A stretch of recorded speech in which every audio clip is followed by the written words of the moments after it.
sports. Meanwhile, in the NFL, big day. Ty Simpson will meet with the New York Jets today for a private workout in Alabama in hopes of solidifying himself as a first-round pick for the team. At Alabama's pro day this week, the QB went through 40-plus minutes of throwing in front of NFL scouts as we get set for the NFL draft a little less than a month from now in Pittsburgh.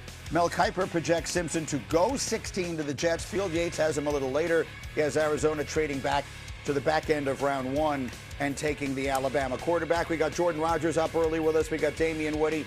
And we got Mike Tannenbaum. Mike T, why is today such a critical day in this process? The Jets want to see Ty Simpson throw the ball with accuracy and, more important, with power down the field, up close and personal. As you well know, Greeny, for a Jet quarterback to be successful, they're going to have to win outdoor games in the Northeast, right, not only at home, but in Buffalo, in New England, and to see it up close and personal, it will be very important that Ty Simpson has a great day today. He has impressed with what he did at the Combine. He has impressed with what he did at his pro day.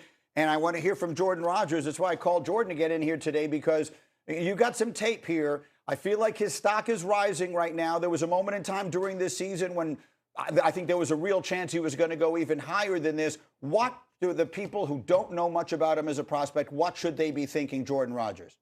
Yeah, he's got the best footwork and pocket presence in this draft, and I think he plays with an elite suddenness. And I'm going to show you what that means. But if he doesn't go in the top 16, I think these teams are going to miss on someone that's really special. Watch this here. He's going to get pressure off the right side. This is some of that suddenness, stepping up in the pocket but not panicking, settling. He's working through two reads on his right side, a flat, a sail route. Those are both covered.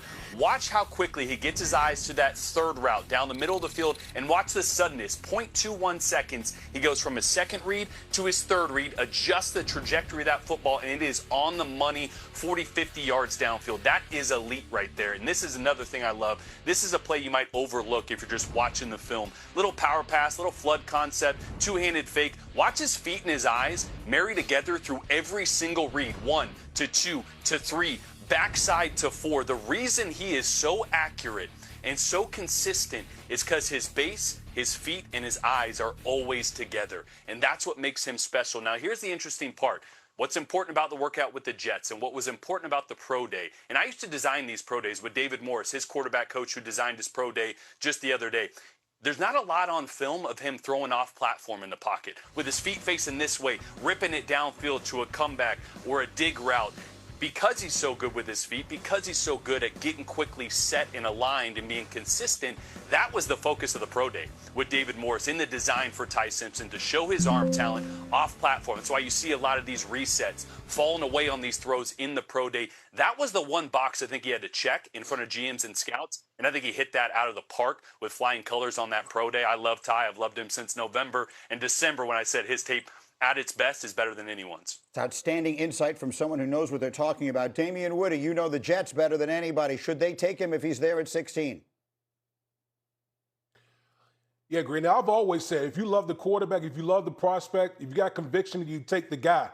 The one great thing about the Jets is they have 4 picks inside the top 44. So they have options here, whether it's at 16 or trading back in at pick number 33, trading back into the first round and getting a guy like Ty Simpson. But I think it all comes down to, what do you think about the prospect? We know there's a whole contingent, a whole, group of people from the Jets organization that's going to be there working them out. If they feel like this is a guy that's going to lead them in the future, then go get the player. Don't even think twice about it. Jordan was just talking about boxes that he checks with the footwork and all that. And it makes sense. If he seems well coached, it makes sense because his dad is a football coach. He's been the head coach at UT Martin for 20 years. But there are some boxes he doesn't check. He's 6'1", he's 211. He doesn't have the size and all that kind of stuff. If you're the one betting your job on this decision, do those things become a concern? Absolutely. That's why the Jets are there today. And again, when you speak to people around the league, Greeny, in the offseason so far, his arm strength has surpassed expectations because by NFL standards, he is height deficient. But to me, when I watch the film, and I really agree with a lot of what Jordan said, he reminds me of Brock Purdy and Baker Mayfield. Maybe not the arm strength of Baker Mayfield, but he can get the ball down the field. And again, there was a 4-game stretch, Greeny. Georgia, Vandy, Missouri, and Tennessee, 5th ranked, 16th, 14th, and 11th ranked. Those 4 games, 9 touchdowns, 1 interception.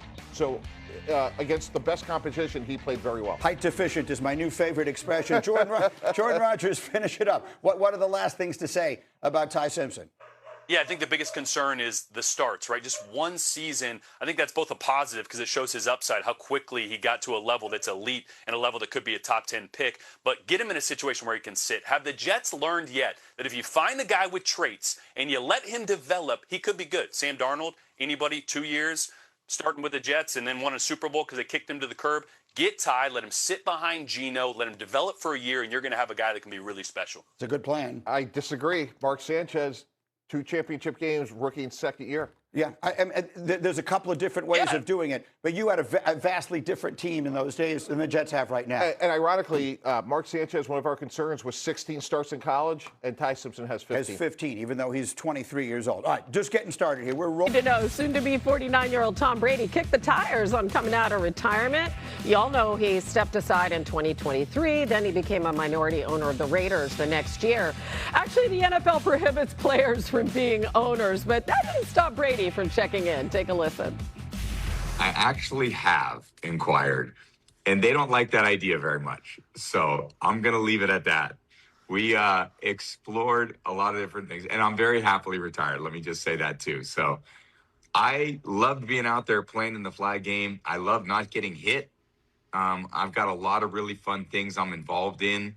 And it's never going to be old, and get old throwing passes to incredible athletes on the football field. But if anything, that game reconfirmed to me that I'm very happy in my retirement. And that he can still throw the football really well. From a legendary career now, young buck just getting started. Number 4 on the starting 5, Ty Simpson threw at Alabama's Pro Day yesterday, and he was asked if he considers himself a first-round pick, and he said, quote, absolutely. I feel like I've done everything I can. NFL analyst Mike Tannenbaum is with us now. Now, you have studied the tape. Is he correct? Is he a first-round pick in your estimation? Absolutely. I have Fernando Mendoza 1, and I have Ty Simpson as the second quarterback. I think he'll go in the top half of the first round. Really? Top half of the first round? Why? Give me some teams that you think up there might be interested. Yeah, supply and demand. After Fernando Mendoza, so many teams, when you look at Arizona, not saying they would take him at 3, but maybe they trade back into the first round. The New York Jets at 16, the Rams at 13, Hannah, trying to win for today, develop for tomorrow. Then you think about Miami, even with Malik Willis, Pittsburgh, Minnesota. There's a number of teams, and knowing there's only another quarterback in Ty Simpson, somebody could trade up for him. Yeah, it's interesting because Field Yates has him going all the way down to 26 to the Cardinals, but the general consensus is first round. So good for him. Thanks, Mikey T. All right, good to see you. All right, we'll talk to you soon. Meanwhile, rolling along. We'll have more football as we go, but coming up, last second magic. How Purdue tipped Texas in an epic Sweet 16 finish. We're all over it. We're getting up with you on ESPN.